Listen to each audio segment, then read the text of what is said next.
Next topic है computer programming languages, programming भाषाएं। तो सॉफ्टवेयर के जब हम टाइप्स की बात करते हैं तो दो टाइप्स हमने समझे, सिस्टम सॉफ्टवेयर यानी कि ऑपरेटिंग सिस्टम, दूसरा टाइप एप्लीकेशन सॉफ्टवेयर यानी कि प्रोग्राम।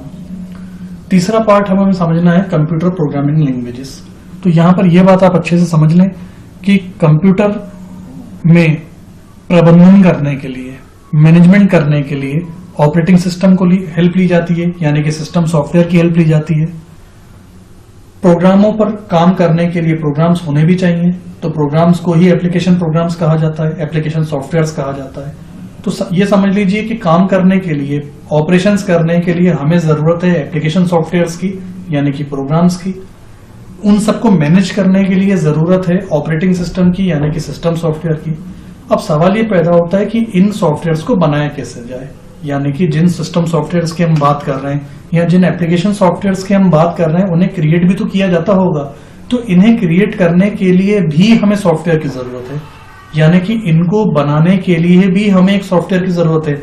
और बनाने के लिए जिन सॉफ्टवेयर्स का यूज किया जाता है वो कहलाती हैं प्रोग्रामिंग लैंग्वेजेस।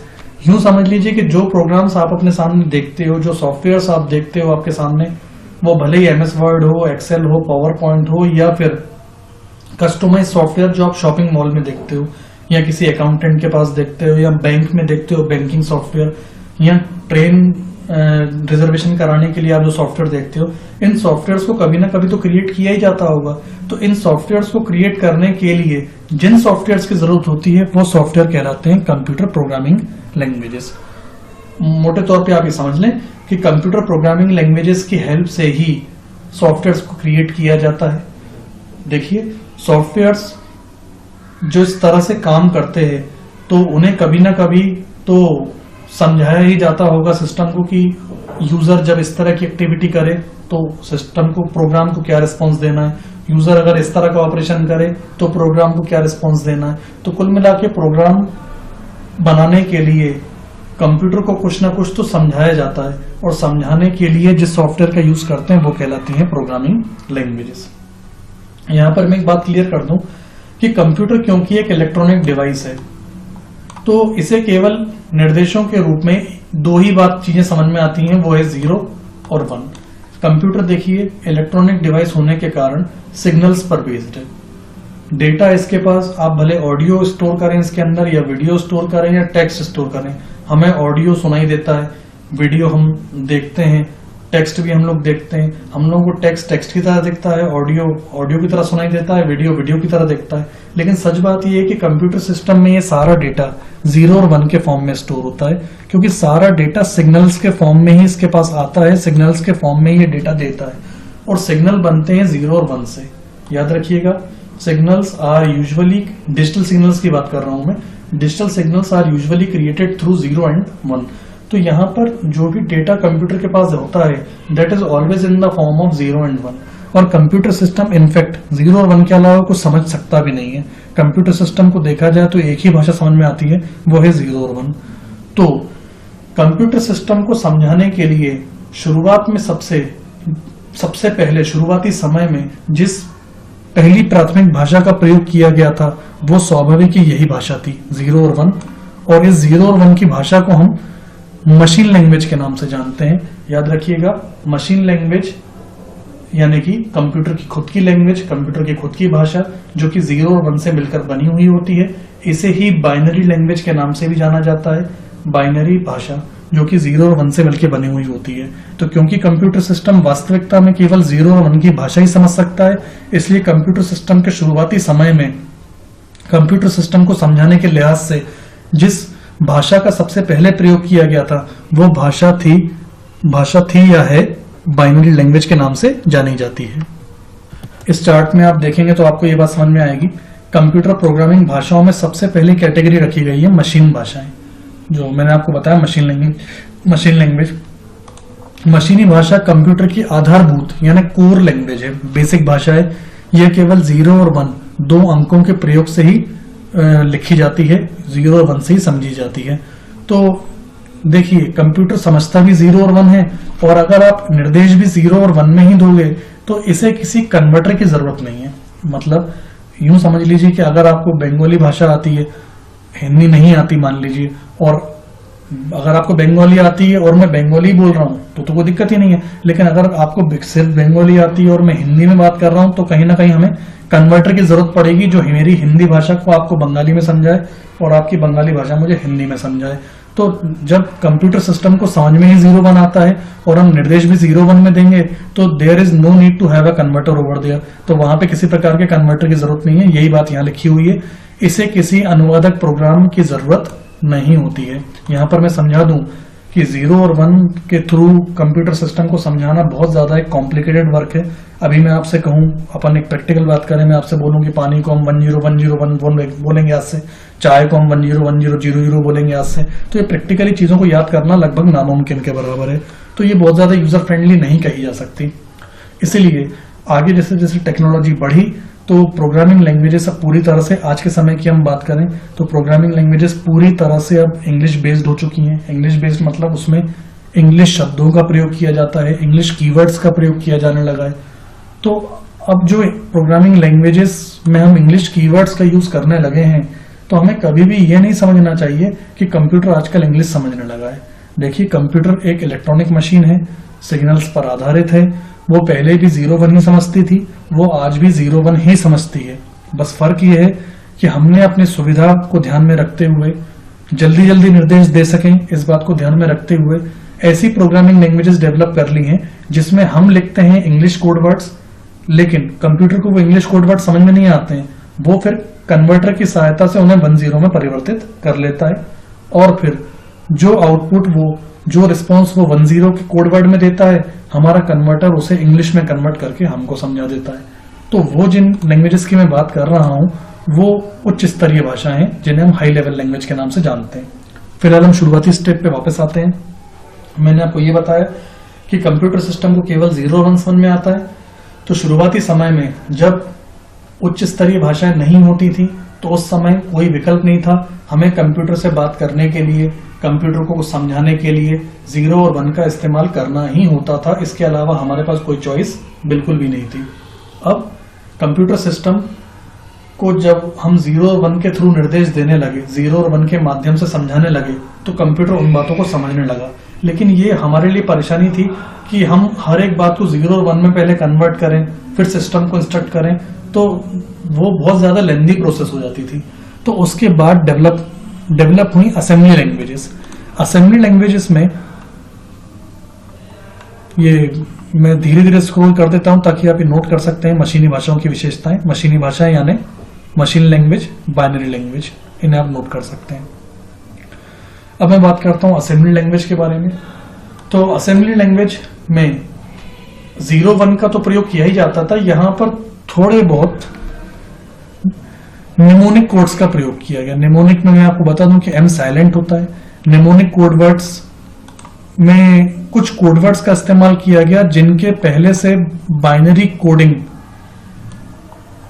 कोडिंग एक कन्वर्टर के थ्रू स्टोर कर दी गई थी। कहने का मतलब यह है कि एक डिक्शनरी बनाई गई, उस डिक्शनरी में कुछ कोडवर्ड्स के बाइनरी पहले से ही सेट कर दिए गए। उदाहरण के तौर पे अगर कोई ऑपरेशन लोड कराना है तो उसका शॉर्टकट था LDA। तो LDA का जो भी कोडवर्ड रहता होगा बाइनरी में 1010, जो भी XYZ होता, XYZ टोकन नहीं होता था, 1010 जो भी बाइनरी में कन्वर्जन होता था वो एक कन्वर्टर में स्टोर कर दिया गया और उस कन्वर्टर को नाम दिया गया असेंबलर। याद रखिएगा कि कंप्यूटर सिस्टम को 0-1 वाली भाषा ही समझ में आती है। अगर अपन 0-1 में ही निर्देश देंगे तो किसी कन्वर्टर की जरूरत नहीं है।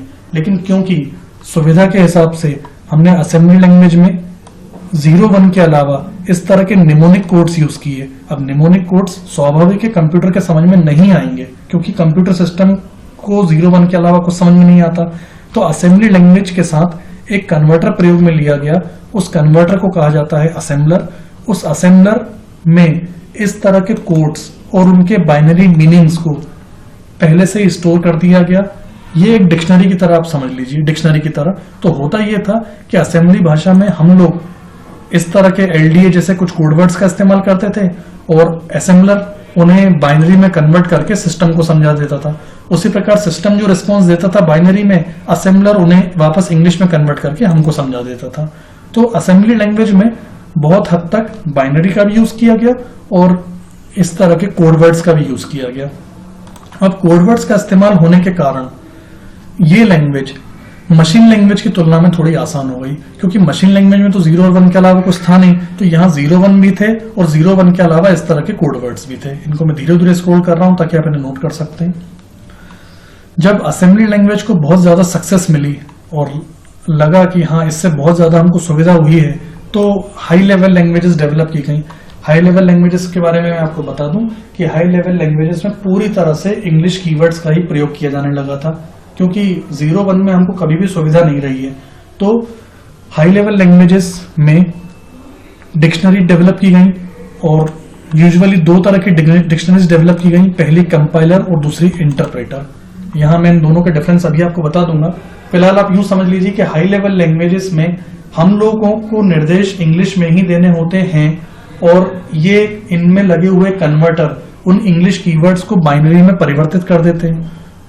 ठीक वैसे ही सिस्टम से जो रिस्पॉन्स उन्हें बाइनरी में रिसीव होता है वो इंग्लिश में कन्वर्ट करके हमें बता देते हैं। कई लैंग्वेजेस आपने नाम सुन रखे होंगे, जैसे basic, beginners, all purpose symbolic instructions code, COBOL, common business oriented language, Fortran, formula translation, pascal वगैरह, C++, ये सारी हाई लेवल लैंग्वेजेस हैं। अगर आप इनके थ्रू प्रोग्राम्स क्रिएट करते हो तो आपको बाइनरी लिखने की कोई जरूरत नहीं है। Only you have to write English keywords according to their rules. उनके प्रोग्रामिंग लैंग्वेज के नियम के हिसाब से आपको इंग्लिश कीवर्ड्स लिखने होंगे और वो इंग्लिश कीवर्ड्स को इनमें लगे हुए कंपाइलर या इंटरप्रेटर कन्वर्ट कर देते हैं 0 और 1 में। कंप्यूटर सिस्टम को 0 और 1 के फॉर्म में वो निर्देश दे दिए जाते हैं। ठीक उसी तरह से वहां कंप्यूटर से जो 0 और 1 में निर्देश, जो आउटपुट हमें प्राप्त होता है, वो ये इंग्लिश में कन्वर्ट करके हमको बता देते हैं।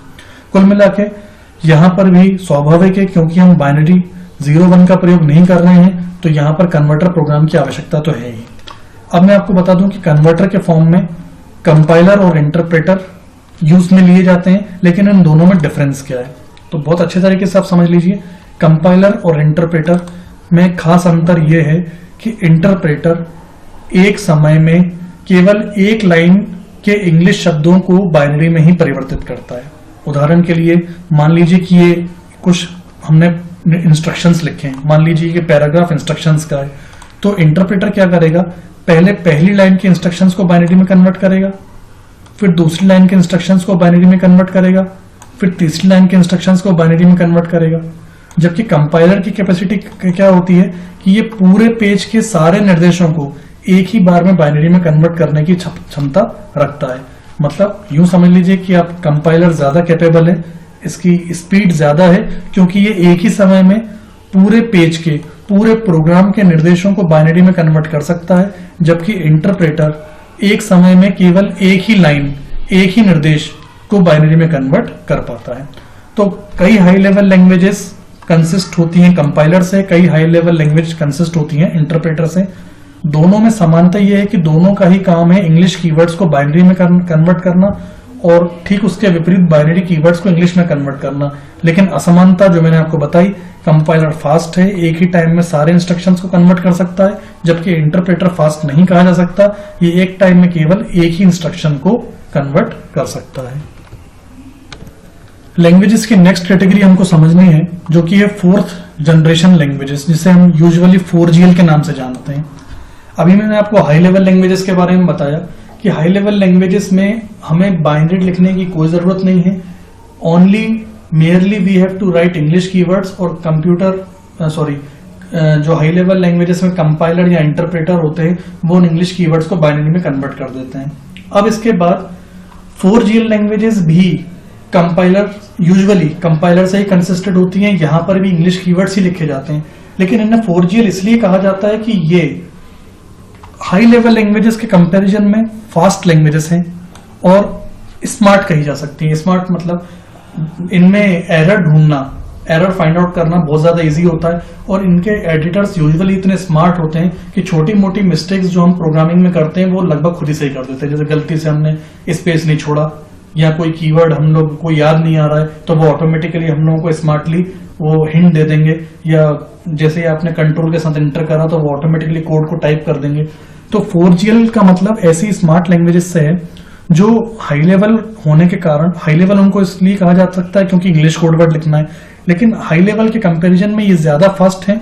और यूं समझ लीजिए कि यहाँ पर बहुत सारा कोड कम समय में किया जा सकता है, बहुत सारी कोडिंग हम कम से कम टाइम में कर सकते हैं क्योंकि इनमें एरर्स फाइंड आउट करना बहुत इजी होता है। स्मार्ट एडिटर्स होने के कारण छोटी मोटी मिस्टेक्स को ये ऑटोमेटिकली मैनेज कर लेते हैं, मैनेज करना इन द सेंस उसको खुद ही रीड आउट कर देते हैं, खुद ही सही कर लेते हैं। यही बात यहाँ पर समझाई हुई है कि चतुर्थ पीढ़ी की कंप्यूटर भाषाएं 4GL का एक समूह है जो मानव भाषा, विचार तथा अवधारणा के रूप में तृतीय पीढ़ी की कंप्यूटर भाषाओं की तुलना में तेजी से तथा सरलता से परिणाम प्राप्त करने का प्रयास करती हैं। मैं धीरे धीरे स्क्रॉल करता हूं ताकि आप इसको नोट भी कर सकें।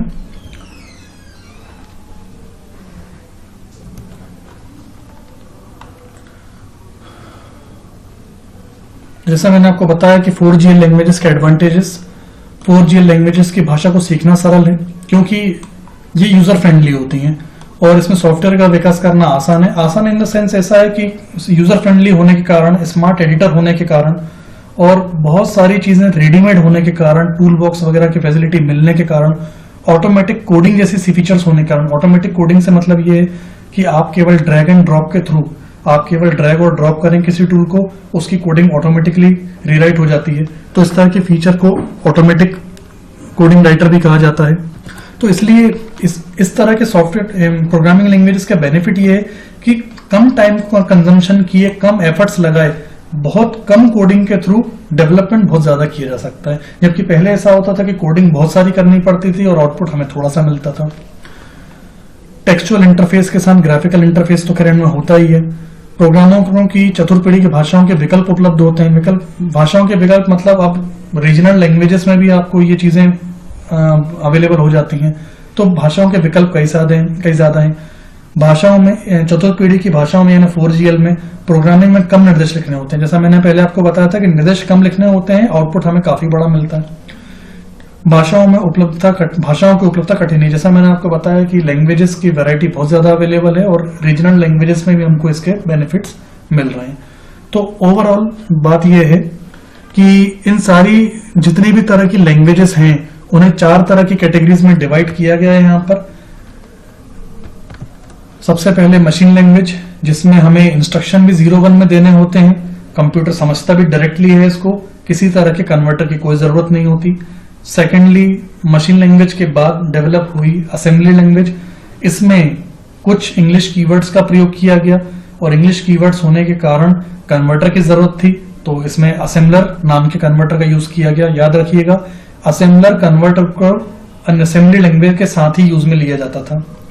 उच्च स्तरीय भाषा यानी हाई लेवल लैंग्वेजेस, यहाँ पर हम इस काबिल हुए कि हमें बाइनरी लिखने की जरूरत नहीं होती थी, केवल हम इंग्लिश कीवर्ड्स लिखते थे और सिस्टम उन्हें इनमें लगे हुए कंपाइलर या फिर इंटरप्रेटर इन्हें बाइनरी में कन्वर्ट कर देते थे। मैंने आपको डिफरेंस बताया था, एक बार और याद दिला देता हूँ। कंपाइलर और इंटरप्रेटर इन्हीं हाई लेवल लैंग्वेजेस में यूज में लिए जाते हैं, 4GL में भी यूज में लेते हैं। कंपाइलर और इंटरप्रेटर में डिफरेंस ये है कि कंपाइलर एक ही समय में पूरे पेज के इंस्ट्रक्शंस को एक ही बार में बाइनरी में कन्वर्ट करने की कैपेबिलिटी रखता है और इसके बजाय इंटरप्रेटर में ये कैपेबिलिटी होती है कि वो एक टाइम में केवल एक ही इंस्ट्रक्शन को बाइनरी में कन्वर्ट कर सकता है।